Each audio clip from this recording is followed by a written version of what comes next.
અત્યાર સુધી મને શંકા હતી કોમલ, પણ હવે પાક્કી ખાતરી થઈ ગઈ કે આ લગ્ન તે તારી મરજીથી તો નથી જ કર્યા.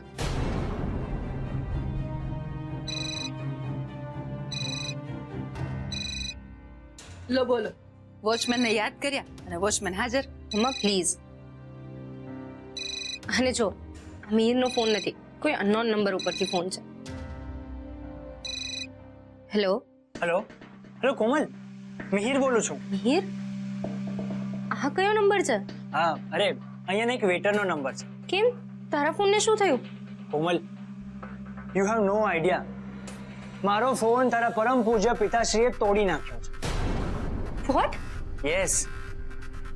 તને આઈડિયા જ નથી કે તારા પપ્પા મારી સાથે કેવું કેવું બિહેવ કરી રહ્યા છે.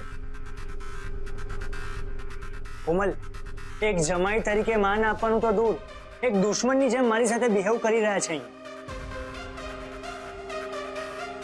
મારે આમને કહેવું પડશે કે મિહિરને બહુ હેરાન ના કરે, નહીતર એ પાછો આપણી કોમલને હેરાન કરશે. મિહિર, તું ટેન્શન નહીં લે, હું પપ્પાને સમજાવીશ. પ્લીઝ એમને સમજાવજે, નહીં તો મારું મગજ જશે ને તો ભારે પડશે. શાંત થાઓ મિહિર કુમાર, શાંત થાઓ. મિહિર કુમાર? હવે તમે જ્યારે અમારા જમાઈ બની ગયા છો તો માન તો આપવું પડશે ને.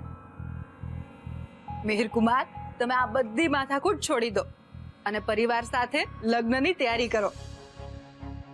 લગ્ન? કોના લગ્ન? તમારા, બીજા કોના? મેં નક્કી કર્યું છે કે તમારા લગ્ન ધામધૂમથી કરાવીશ.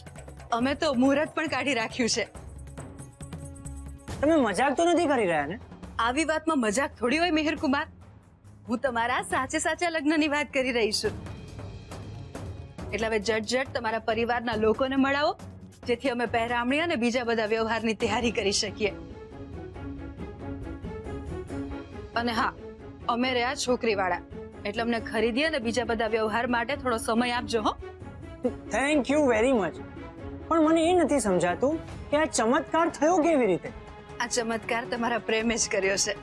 તમારા પ્રેમ સામે અમારો ગુસ્સો અને નફરત હારી ગયા. એ વાત સાચી. હા, બસ તો આ ખુશીના સમાચાર સાંભળીને ત્યાં તમારું મોઢું મીઠું કરી નાખો અને હું અહીંયા કોમલને આઈસ્ક્રીમ ખવડાવું છું. ખવડાવો ખવડાવો. એને મારા તરફથી એક આઈસ્ક્રીમ એક્સ્ટ્રા ખવડાવો. એક શરતે. કઈ શરત? તમે પાછા આ વેઇટરના ફોનમાંથી કોમલને વિડીયો કોલ ના કરતા. ઓકે ઓકે, નહીં કરીશ, પાક્કું.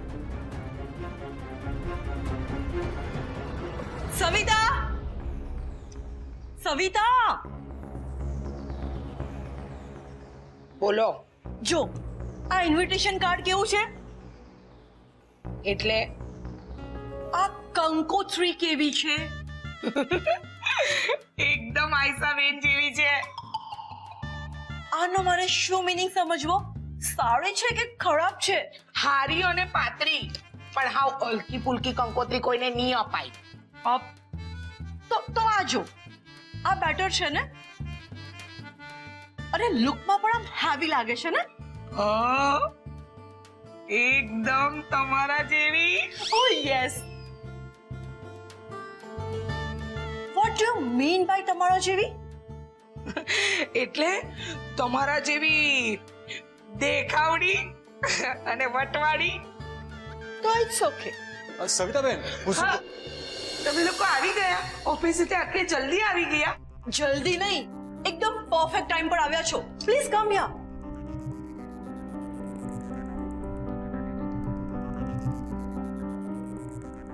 આપણે બધા સાથે ભેગા મળીને કોમલ અને મિહિરના મેરેજનું ઇન્વિટેશન કાર્ડ સિલેક્ટ કરી લઈએ. ના ફઈબા, અત્યારે નહીં. અરે અત્યારે કેમ નહીં? ફઈબા આટલા ઇન્ટરેસ્ટથી કરી રહ્યા છે, એમને કરવા દો. આ આપણા ફેમિલીના સ્ટેટસને એકદમ સૂટ કરે એવી છે.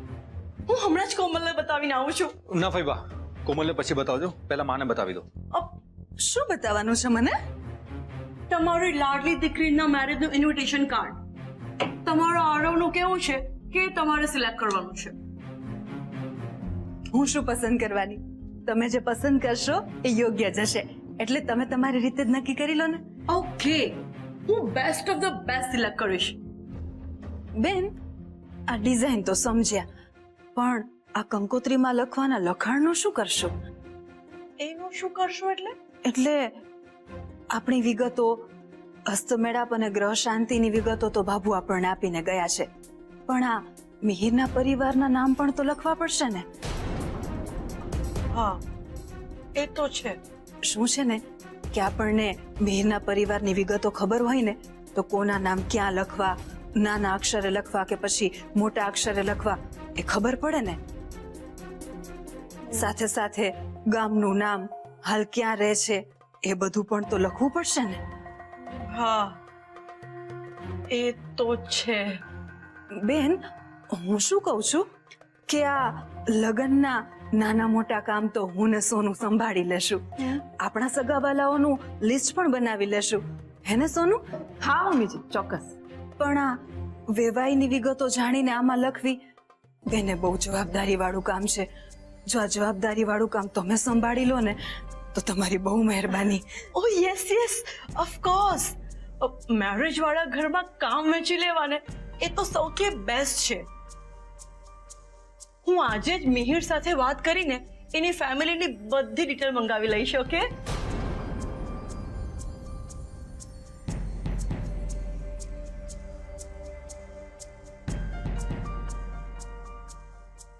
વાહ મમ્મીજી, અમે કમાલ માધુરી ફોઈને કામે લગાવી દીધા.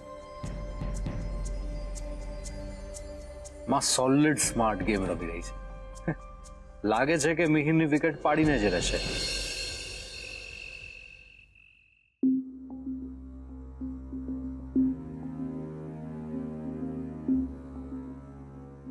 માં, આપણે કોમલના મિહિર સાથે મેરેજ કરાવી આપવાના છીએ એ વાત તે પપ્પાને કરી કે નહીં? હા કરીને. આટલો મોટો નિર્ણય તારા પપ્પાને પૂછ્યા વગર તો ના જ લઉં ને. તને લાગે છે કે આપણે આ આઈડિયાથી કોમલને બચાવી શકીશું? બચાવી શકીશું નહીં. આપણે ગમે તેમ કરીને કોમલને આમાંથી બચાવવાની જ છે. મમ્મીજી, વાત તો સાચી છે. માધુરી કોઈ મિહિરના પરિવારનો ઇતિહાસ જાણવાનો પ્રયત્ન કરે